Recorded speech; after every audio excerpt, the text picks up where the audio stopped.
एक बात और आपसे कहेंगे, उतारिएगा। जिसके शरीर में सफेद चमड़ी पड़ने लगती है, चर्म रोग हो जाता है, या चेहरे पर आंख के पास में पूरा कालापन आ जाता है, उसको हमेशा याद रखना है, लाल चंदन का लेपन पीपल के पत्ते पर करिए। काय पर करना है? पीपल के पत्ते पर लाल चंदन का लेपन करिए।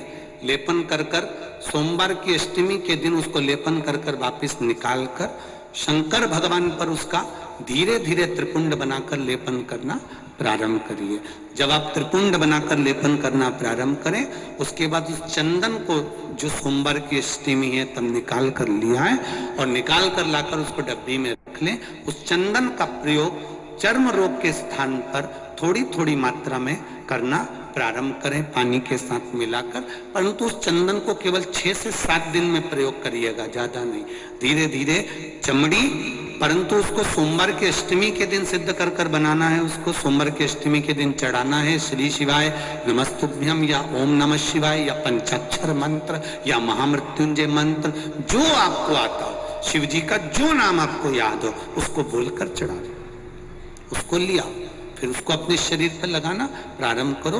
उसका फल आपको 15 दिन के अंदर धीरे धीरे धीरे धीरे प्राप्त होना प्रारंभ। लाल चंदन का प्रयोग शिव जी के लिए अवश्य। दूसरा, जब विषम परिस्थिति आ जाए, ऐसा लग रहा है कि आपने पशुपति व्रत कर लिया, सोमवार की अष्टमी का प्रयोग कर लिया, मैंने शंकर जी की आराधना कर ली, तो भी विषम परिस्थिति चल रही है, अभी तक कोई सुधार आने को तैयार नहीं है, तब शंकर जी के मंदिर में जब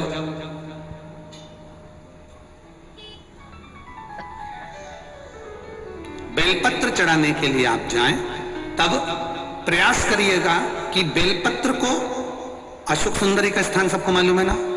बोलो, जम के बोलो जरा, मालूम है सबको? अशोक सुंदरी वाली जगह पर बेलपत्री को, डंडी वाली जो जगह है जहां से पानी बहकर जाता है, उधर रखना है। उसी बेलपत्री को वापस उठाना है।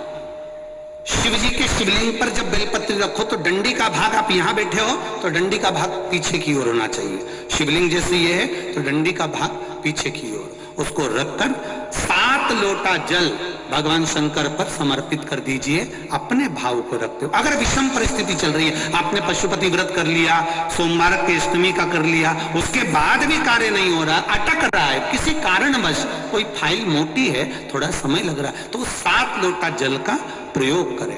धीरे धीरे 7 लोटा जल शिव जी को बाल्टी में भरकर ले जाएं अपने घर से।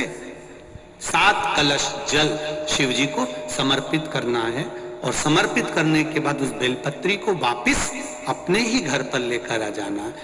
11 दिन 21 दिन उसको रखो, फिर उसका विसर्जन वापिस किसी नदी, सरोवर, तालाब या वृक्ष के नीचे कर दीजिए।